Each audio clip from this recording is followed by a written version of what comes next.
Coming up next, you will be listening to the topic of Jumpstart 2025, Navigating Cyber Resilience, AI Powered. Please welcome Leela Kanakala, Regional Senior Solutions Specialist, Cloudflare, to the stage.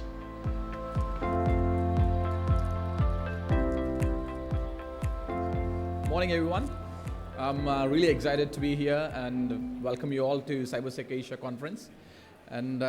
And you can see me, I'm nervous. I already had 3 cups of my coffee. If you're someone like me who would like to try coffees and coffee buzz, see me after the session, we can go for a coffee. And by the way, there's some good coffee, couple of floors down, Yoda Cha, it's really good coffee here. Again, the reason I'm here today just to talk to you about what's happening in the current world and my conversations with a couple of C-levels over the last few years. So last couple of weeks, I was talking to a CTO of one of the largest Australian banks, and we were just talking about what's happening, what's changing in this world, right? So what's happening in the technological space. So one thing that we've been hearing, right? So in the past sessions, like you have heard to CrowdStrike, you've been hearing to EC Council, we've been talking about cloud security, we've been talking about AI. So the CTO also pretty much talked about their priorities about investments in AI or investments in cloud. So went back and did a quick research. I thought, is it something really seen in the market? Is it something really seen in the industry? So when I saw the articles from PwC and even other analyst firms, what I've realized is, yes, cloud is one of the major priorities and artificial intelligence is another priority. Now, what is driving this, right? So we want to increase our productivity. We want to be more efficient than ever. So that's the reason we are seeing more and more investments coming into this cloud space, artificial intelligence. All of this is underpinned by cybersecurity, right? Again, if you don't have a proper security plans or have a security policy in place, there's a possibility that you might stumble in ever-changing landscape or ever-changing productive world, right? So for example, let's say I have started a new application, right? So I started building a new service for my customers, and you're running at a faster pace. You're using LLM models out there. You started consuming the latest technology, but what if you don't have proper workflows, right? So you can easily fall into a pit, right? So that's where governance really matters. So for example, when talking to Gartner, or like again, if you see the reports from the Gartner, again, they're a $5 billion company. They provide strategic insights into what's happening and what are the priorities. And they spoke to like 3,000 CIOs, and from what they heard, like 87% of the CIOs out there wanted to make investments in these technologies moving forward. Again, you might have heard cloud service providers making investments, right? So for example, Microsoft has recently announced a huge investment, or they're planning for a big data center within Thailand. Amazon, they have already GA'd a data center within Thailand space. Similarly, Google has announced $1 million investment. Again, what does it mean for you, right? So you have a lot more capacity now. You have the ability to build new applications at faster pace and run them closer to your users, run them closer to your customers. For example, again, giving you an example about a gaming company. So you now have 5G, you have like a Wi-Fi 7.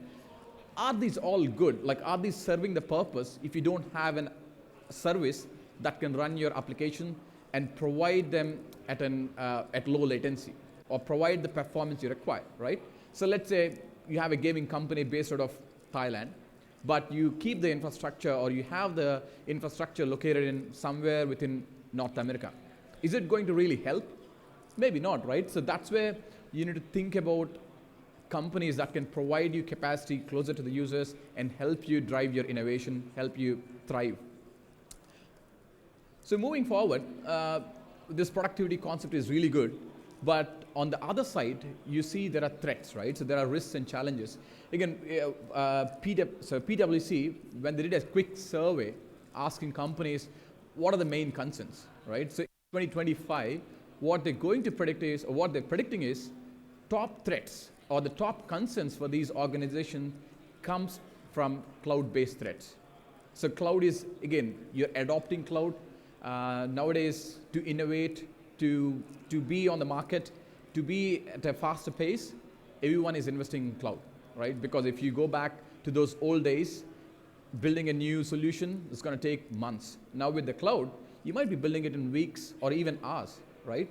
So the cloud is a new area where we are seeing a lot of investment, but at the same time, there are a lot of tools, there are a lot of controls that are in place, which needs to be carefully handled, right? So that's where we see misconfigurations or human errors or even new threats that are originating every single day.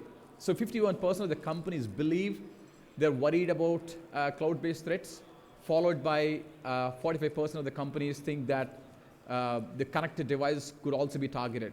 Again, especially within Thailand space or in Indonesia, we started seeing a lot of startups focusing on critical infrastructure or OT landscape, right?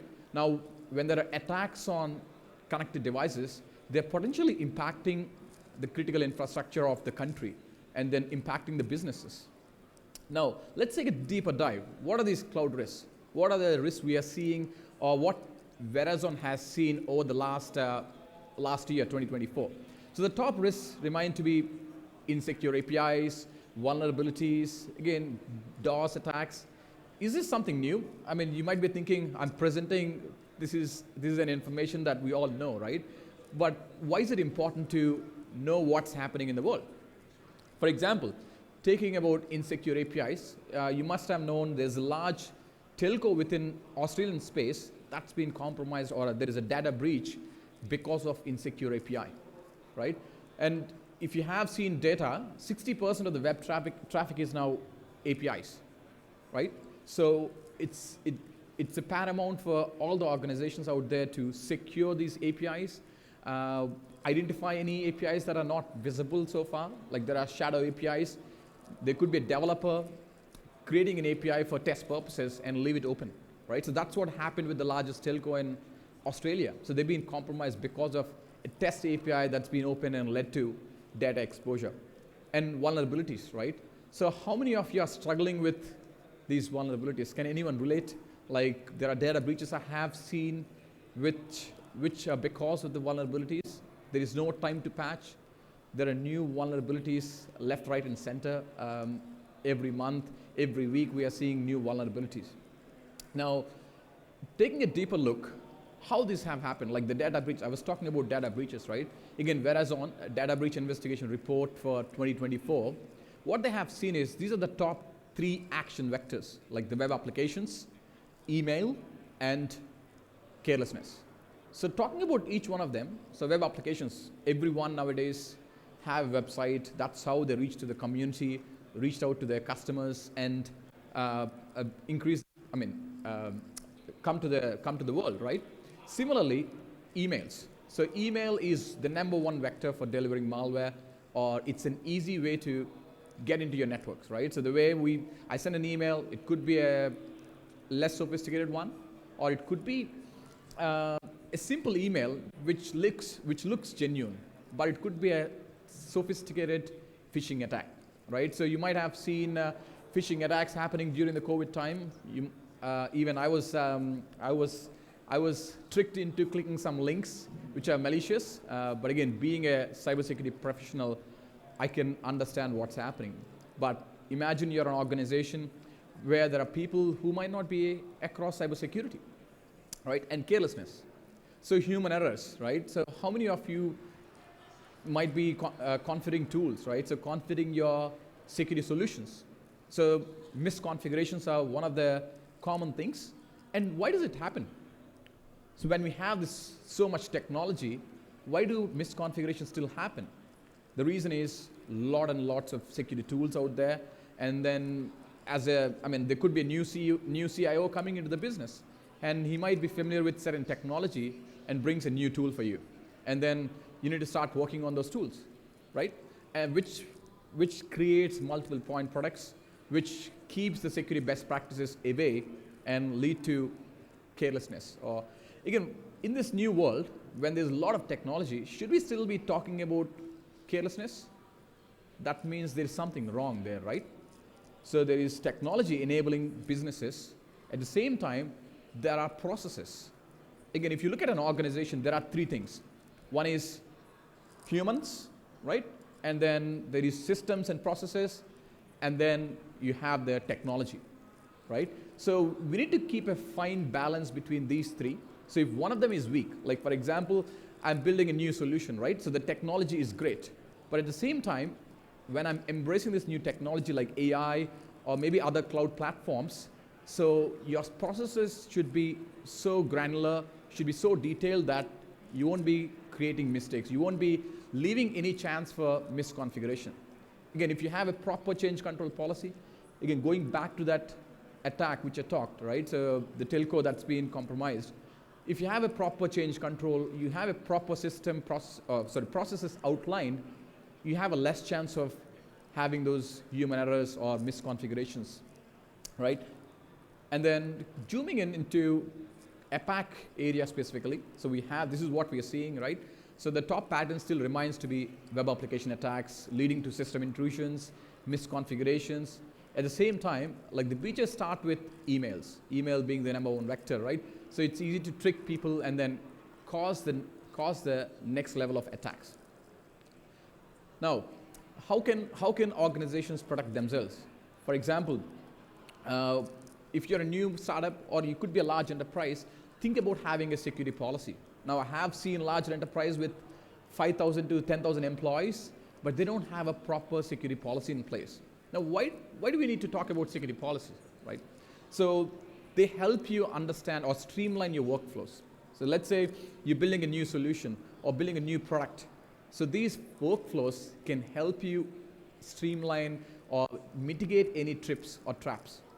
So they can help you navigate through this new world. So similarly, so Thailand has a cloud-first policy. So we have come across this. There's a heavy emphasis on cloud-based investments within Thailand space as well. At the same time, Thailand has also released a cloud security standard. As we navigate this space, it's important to follow the standards. Even if you're someone new or someone that doesn't have these policies in place, go and see this. It helps you create a streamlined workflow and help you navigate security controls in a much simpler manner, and helps you align with what industry is doing. So it has a nice outline about how your security controls should be applied, what kind of architecture should be followed in this world or in this ever-changing world. So again, similar to this, there are articles across the globe coming from organizations like NIST, CASA. They talk about zero trust architectures. So it's already well laid out. It's important for you to see whether you're aligned with them or not. So coming to this, we're talking about attacks and all, right? So how can Cloudflare help? So you must be thinking, I mean, where is the pitch, right? So where is the Cloudflare talk? Again, the reason I'm talking about this is as we grow, as you build your services and applications, which scale with the AI being available, so you can scale your world. So you can scale your applications and reach different parts of the world. So that's where vendors like Cloudflare, who have global presence, can really help you. So we have presence across 330 plus cities, one of the largest networks, running 341 terabits per second of network, right? And the most important thing is, as you build your AI applications, so we provide you with capacity. We provide you with the ability to build these applications at scale at 180 plus different cities. Again, taking back to that gaming example, now when you run this gaming service, it's pretty close to your user base. So you don't see performance issues, you don't have latency, and giving the best user experience for your customers without worrying about capacity. And we have 9 POPs within Cloudflare, while the other cloud service providers are trying to build new POPs, new data centers. So we've been at the front seat running 9 cloud POPs, or now 9 points of presence within the Thailand region. Again, with this capacity, what are we seeing? So we talked about those threats, right? So how can Cloudflare help our customers, right? So when you build these applications, the paramount importance lies with cybersecurity, and we see billions of threats every single day. So to give you a context, 20% of the web traffic traverses through Cloudflare. what is it giving? So it's giving us data, it's giving us visibility into any new threats that are happening in the world. So there could be 0 days. Let's say there's a vulnerability released today. So we are the first ones to see that. And we can build indicators of compromise. We can build signatures for that and protect the applications, protect your services. And even the largest attacks out there, for example, talking about DOS attacks previously, so we managed to handle one of the largest DOS attacks within the region, like 5.6 terabits per second. So that's a humongous attack. So how can we stop that attack, right? So we can't have a single device or a DDoS protection within the data center and say, hey, we can stop the attack. No, it's not possible. You need to have a capacity like us, which can absorb such large-scale attacks. So these are some of the customers who trust in Cloudflare. So Bumrungrad Grand Hospital, one of the Thailand's largest hospital. To give you some context, we handle 37,000 volumetric attacks that are happening every single month for Bumrungrad Grand Hospital. Again, it's not just a particular hospital is being targeted, it's the country that are being targeted. As we go into some of the, I think I'm missing one slide here, but one of the top industries that's being targeted, or top countries that's being targeted, remains to be in Asia space or Asia Pacific region, like China, Hong Kong. These are some of the countries that are being targeted. And these are some of the examples of, or some of the customers that are leveraging Cloudflare for WAF, for DDoS protection, even for Zero Trust. Again, Zero Trust, there's a heavy emphasis these days. We can help you build applications with Zero Trust strategy, right? Now, I talked about the threats, but again, to give you more context, this is what we are seeing, right? So the threats are increasing every single day. So we are seeing increase in the vulnerability exploitation with the leverage of AI tools out there, with the leverage of compute. Now, talking about vulnerabilities, so it's so easy to now build a new tool that can exploit existing vulnerabilities. From what we have seen, from POC, let's say when there's a security researcher that creates a POC article or a proof of concept for a vulnerability, it just takes 22 minutes. We have seen attacks within 22 minutes from that time exploiting a vulnerability or trying to exploit a vulnerability. And phishing attacks, we know, and DDoS have tremendously grown. So this is where vulnerabilities are. For the last few years, you might have seen some vulnerabilities targeting, I didn't want to have those names, but they popped up. But yeah, so the vulnerabilities. This is the important place or important area we need to consider security. So if you can reduce your attack surface, you can go a long way in protecting your organization. So the most important thing, if you can hide those vulnerabilities, if you have any way to kind of less expose your solutions out there to internet, you have a better way of securing your organization. So these are some of the target industries in 2024. Again, this is a worldwide. We see the same kind of metrics within Asia Pacific space as well. Banking is one of the #1 sectors that are being targeted, and these are the top 10 locations. So again, if you look at the whole world, so 6 out of 10 locations are within Asia Pacific region. Here, it's not that the attackers are targeting a specific country or a specific region, they're targeting the critical infrastructure. They want to bring down the availability of these services and affect the functions out there. And this could possibly lead to risk for human life and all. So it's important to secure this critical infrastructure, and many customers trust Cloudflare for that. And then we've been talking about AI, right? So what about AI? So we've been seeing news and threat reports. So the AI has a front seat now. Not just the customers, not just companies are leveraging AI to build new tools, build anomaly detection, or improve their threat hunting capabilities. It's also about creating a new attack surface, or generating social engineering attacks, or even deepfakes, right? So how many of you have seen the latest deepfake coming around Brad Pitt? So one of the billionaires have been recently subject to a ransom compromise. So she lost almost 800 grand for a scam, claiming that Brad Pitt basically needs some intervention for his cancer treatment or something. Again, we can be lured for these kind of attacks. Again, to give you a context, I've been also kind of scammed or tried to be scammed. When I was selling my car, there was a nice, he seems to be really nice and asked me for, hey, can you get me this report about vehicle history? It's just $70 or $80. I thought, I'm selling a car for 20 grand. Why can't I just get a report? I clicked on the link.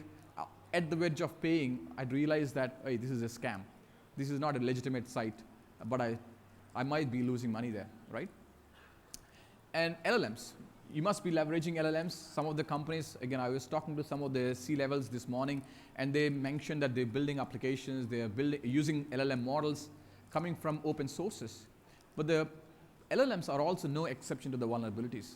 There's a chance of data leakage. There's a chance of giving incorrect advice. So you might be using ChatGPT. So there are certain scenarios where it could be giving you incorrect advice because it depends on the data it's been trained on.